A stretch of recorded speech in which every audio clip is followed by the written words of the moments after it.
In this video, we're going to break down how I made this low poly style 3D model of Juliet from Lollipop Chainsaw in Blender. I recorded over 22 hours of footage documenting every single stage of this process from the very first concept drawings all the way to our final fully rigged, fully textured 3D model. I hope you find it educational and entertaining. Let's get into it.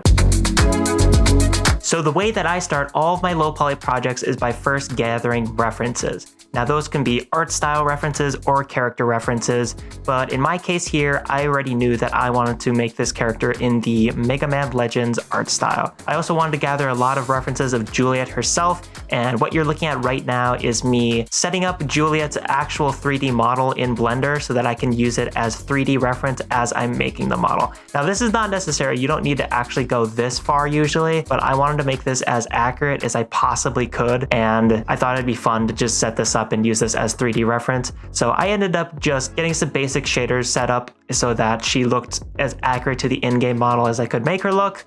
Then I took some screen caps of these front views and side views and put them into my PureRef document. Now, if you don't know what PureRef is, it's a really, really great piece of software that lets you organize and sort your references for your projects, and I use it for basically every character modeling project I ever do. So I'll link that in the description below if you don't already have it. PureRef is absolutely amazing, and I'm pretty sure it's like completely free. So definitely go check out that program if you are interested in it. So now I'm taking those renders we just made of Juliet in Blender and I'm putting them into Photoshop here on top of this existing turnaround sheet I have of Susie. You can use any painting program you like, including the many excellent free options that are available nowadays, but I just prefer to use Photoshop, so that's what I'm using for this drawing. Now, if you want to draw your own low poly characters on top of this drawing and use it as reference to make your own characters, it is included in the Gumroad version of my low poly course, which I'll link below. But in any case, this is my wonderful friend Susie's character that I made a low poly version of, and we're going to use that as a base to kind of create our Juliet model because the proportions are quite similar to what I want the proportions of my final low poly model to be. So I can just kind of cheese it and use this as a base to create my final turnaround drawing. If you don't know, a turnaround drawing essentially will give us a blueprint for constructing a 3D model accurately. And because sketching is often faster than 3D modeling, we can get ideas on paper in seconds, which just overall makes the speed of iteration on our character design a lot faster. So even though this is an existing character, Juliet already exists, I still want to intentionally exaggerate shapes, avoid tangents, and really refine this design to make it the absolute best it can be on paper before I even make anything 3D. Because our goal is to get this character being the highest quality, most visually appealing character that we can possibly make it, and drawing it out in 2D before we make it 3D just gets us to that goal a lot faster. When it comes to really iterating on and improving a design, especially a character design, you really can't beat the speed and efficiency of drawing. Plus, drawing is super fun. This is probably my favorite part of the process. So in this Mega Man Legends style, I really want to exaggerate the shapes, avoid tangents. I want to avoid the ladder, which is essentially a design concept of keeping things tilted, not really having everything be so straight up and down. You can see when I make her side view, for example, here, I'm really like pushing out her torso so that it's not just stiff and straight up and down. There's a little bit of contrapposto almost. You really want to avoid having things in your design just be completely vertical. And I'm using all these blue guides as reference for where I should be putting different features on Juliet. For example, where her hair should be ending on her ponytail, where different parts of her texture should be lining up on each side, because it's very important we keep these things consistent. Otherwise, when we get in 3D and we start actually modeling this, there's going to be a bunch of errors that we're going to have to correct manually, which is a huge headache. So we really want to make sure this actually makes sense in 3 dimensions as we're drawing this out. And you can do that by making these guides and making sure things like hair tufts kind of line up, the beginning and end of hair lines up, and all the different points and features on your model are kind of lining up where you'd expect them to, so that again, when you're getting this in 3D, things make sense and you're not going to have a massive headache on your hands. And luckily for us, Juliet's design here is mostly symmetrical. So we can use our built-in mirroring tools while we're drawing this. So we only need to actually draw half of her and it'll automatically get mirrored to the other side, so we can draw this, much faster. At least for the front view and the back view, not the side view. Of course, we're gonna wanna turn off these mirroring tools for things like her socks, which are asymmetrical, and some parts of her hair, which are also asymmetrical. but we can largely rely on these mirroring tools in order to get a very nice result very quickly and just speed up our drawing process much faster. And I'm keeping my reference images handy all throughout this process. I'm going back to Blender. I'm going to my Pura file if there's any details I'm forgetting. And for this back view here, all I needed to do was duplicate our front view, then erase all the interior details and kind of just draw them in a way that made sense from the back view, which saved me a ton of time because I didn't have to redraw the whole back view from scratch. And it's going to be super useful doing that later on when I'm doing texturing in 3D, where I need to think about how these things make sense, where they're going to connect to, and how I'm going to texture them. I am going to be making full videos on how to make your own character designs and turnaround sheets though, so make sure to like the video and subscribe and stay tuned for those. And as I'm coloring this, you may notice that I'm color picking directly from my reference. Now that totally works as a base, but almost every single time I'm color picking from my reference, I'm editing my color after the fact. So I'm just laying it down as a base color, then I'll edit it from there because we can't usually just straight up color pick from our references. And the reason for that is because this is just a different art style. It's cel shaded, it's not realistic, and we need to adjust our colors as intended because, you know, with cel shading, shadows tend to be very saturated. You know, the lighter colors tend to be pretty light. There's just things you need to keep in mind with your colors that you're not just going to be translating them, you know, one-to-one from your reference. You're going to be changing them and adjusting them. Color picking can be an excellent tool for learning though. So if you want to learn how to do a specific art style, I'd highly recommend just plopping that art style in your art program of choice and then color picking from it and putting it on a swatch and kind of see what colors they're using. And this is a pretty standard shading stuff where I'm just starting out by putting down very basic flat colors. And then from that point, I will eventually later on add things like shadows and highlights. But luckily for us, this Mega Man Legends style, the way they do their shading is pretty flat shaded. It's pretty, you know, cel shaded. It's not super complicated. The most complicated area would probably be something like the eyes, where I really do try to push the level of detail. But that's just because that's kind of our focal point. That's where you want the most contrast, you want the most detail, because you really want people to be looking at that. But, you know, don't overdo it. Don't add like photorealistic irises. That's gonna look horrifying. But, you know, have fun with it. Try what works for you.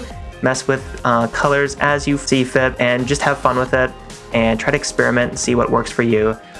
Throughout this whole process, for example, her hair color, I went back and forth on that constantly. I didn't want it to look like cheese, but I also didn't want it to feel like it was the wrong hair color. So just play with this stuff, have fun with it. And as you can see here as well, I'm using these symmetry tools as I'm painting, and the reason for that is because when you're using symmetry tools as you're painting like this, it can really just speed up your process. You don't have to paint the whole thing twice. So I use that both on the back view and the front view. Obviously that's not going to work on the side view, but it's a super quick and easy way to just speed up your painting workflow. I'm refining things a little bit with the shading. I'm trying to add some highlights and some shadows, but I'm also not trying to be super reliant on my outlines, because ultimately in 3D, I'm not going to have these outlines to work from. It's basically essentially just going to be those colors that we're painting with, other than for the interior details of our model, like their face, where we are still going to have some of those lines that we're drawing. We're not going to have them, however, for the silhouette of our characters whatsoever, because I'm not going to be using any, you know, outline modifiers or anything like that in Blender, because I potentially want to export this to game engines where they may not support such things, or you'd have to set them up in a completely different way. And I kind of just like that art style. It feels a little bit more faithful to that Mega Man Legends style. So personally, I like to avoid having outline modifiers or anything like that in 3D. And I want to keep that in mind as I'm drawing out these turnarounds. And as you can see here, I literally just yoinked her San Romero Knights logo directly from her texture sheet because I didn't want to recreate that from scratch. Hell no. And it was at this point that I remembered that Juliet has makeup, eyeshadow, probably eyeliner as well, and I kind of want to reflect that in my design as well. And I'll just do that mostly through shading. I'll use the airbrush tool a little bit, but we're mostly gonna just do this through the shading here rather than the lines, because I think that's gonna look a lot nicer. And this was super fun to do. This is one of my most favorite parts of this process. Now I'm just putting in all the final details of her shading, so that's gonna be in her face, in her makeup, just trying to refine everything, do some final touches when it came to shading her torso, and all that stuff. And we can't forget her watch either. That's a small detail, but I wanted to make it really exaggerated of a shape and make it look really chunky looking. Just want to really finalize this and make it look as polished and clean as I can make it look. Now it's time to export this and move on to...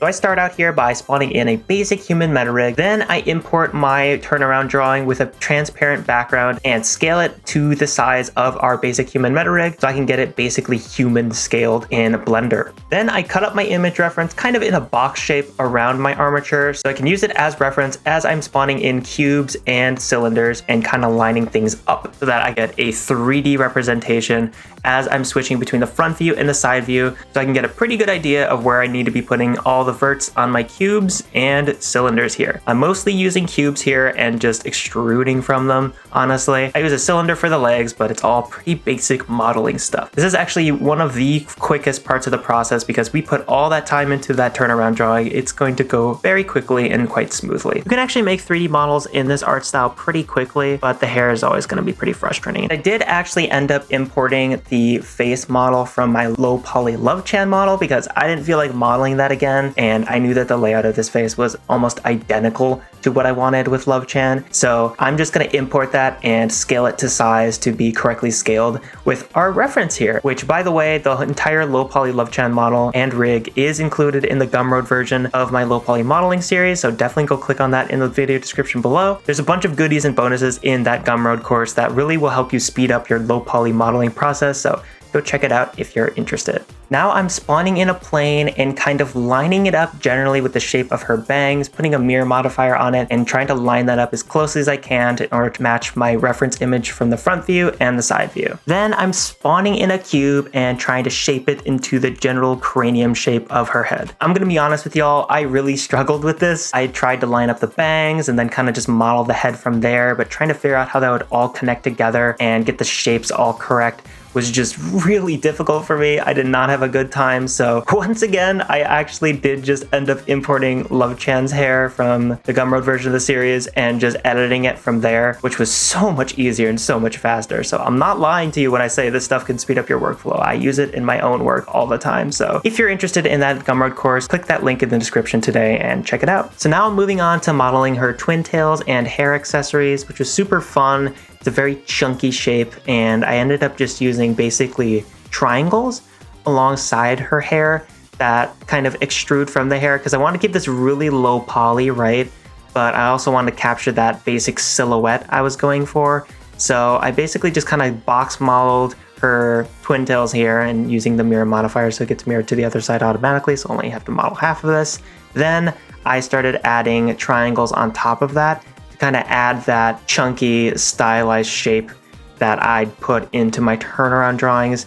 And I think that really looked nice, and I like how it turned out because it feels very faithful to the art style, and I'm quite happy with how this part of the model actually turned out. And as you've been seeing on screen here, I'm just cleaning up various parts of the model, making sure there's not any open faces or anything like that, making sure my topology makes sense, there's no holes in my model, and that the topology is all cleaned up and ready for rigging. And I just want to make sure everything's cleaned up, the proportions are in check, I'm double checking if it lines up with my reference, and just kind of playing around with proportions, cleaning up my model, and getting it ready for rigging.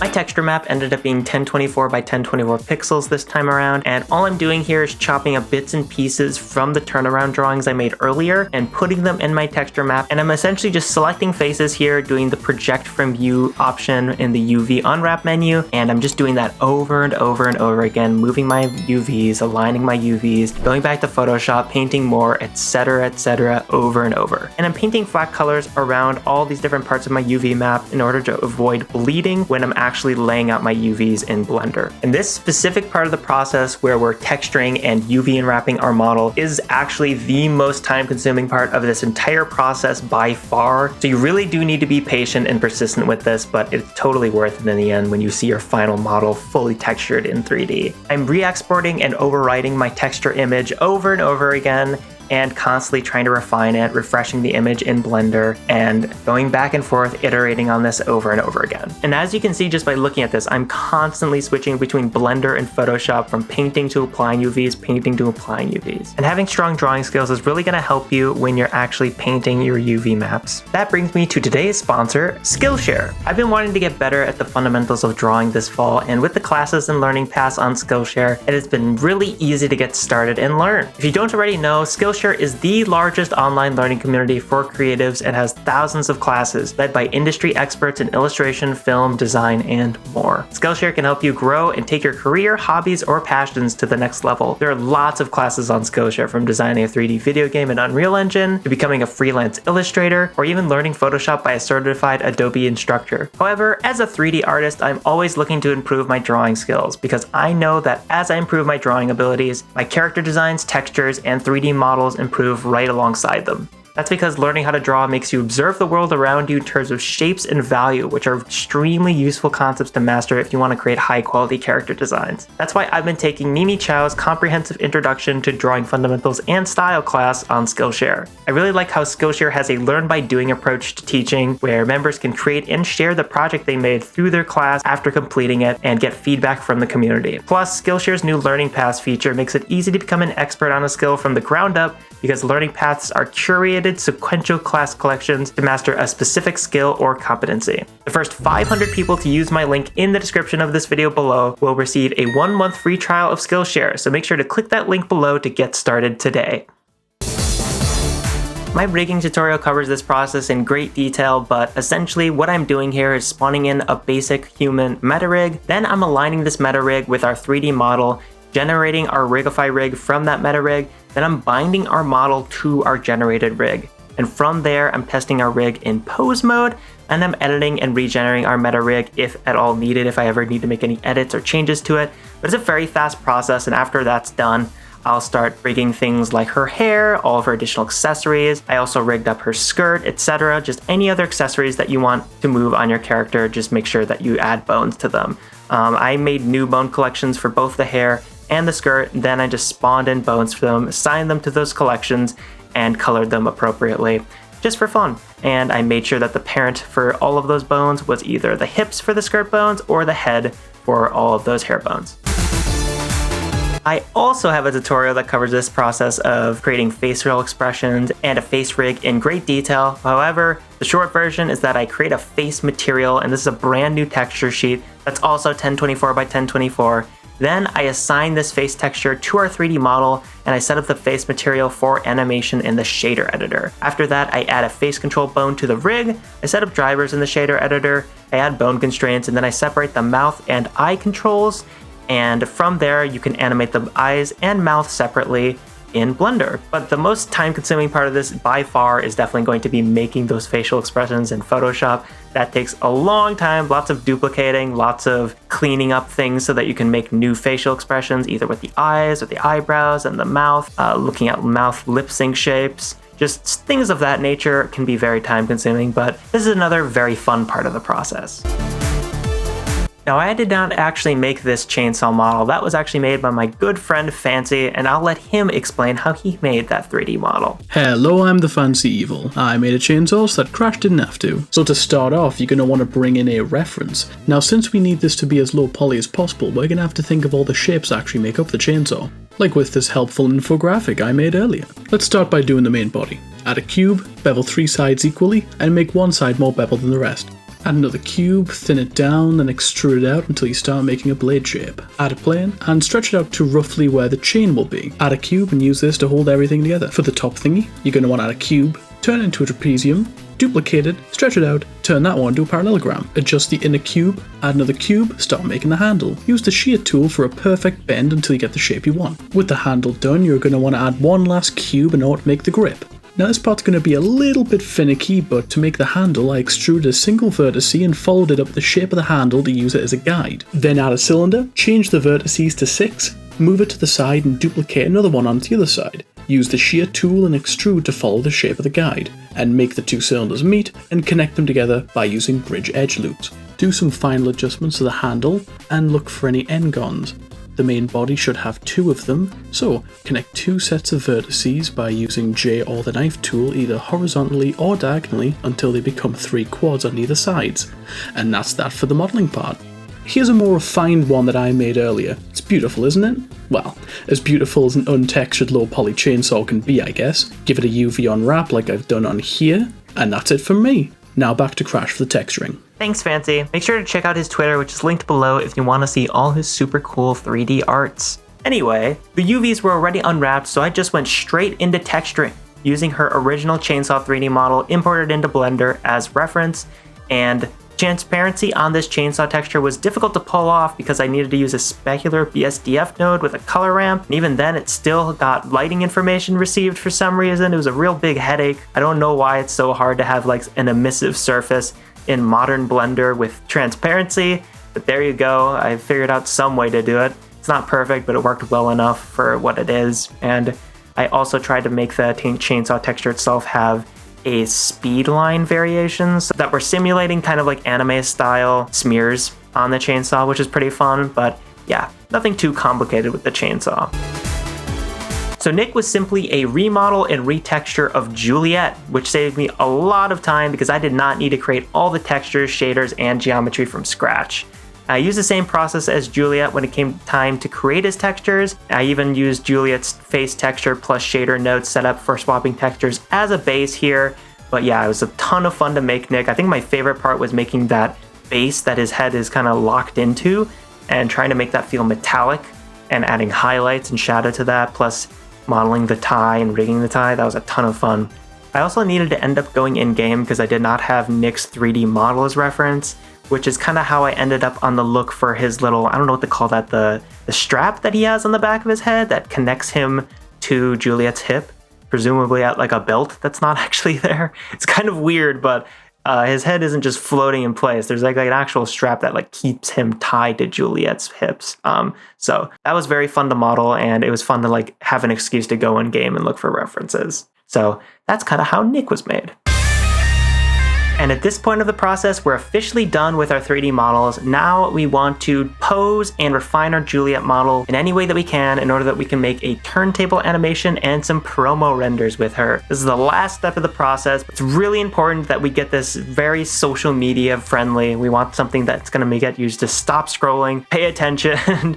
You want something with great colors, great lighting, and a lot of contrast in order to actually make that happen. But yeah, without further ado, let's take a quick peek at what our final 3D model actually ended up looking like.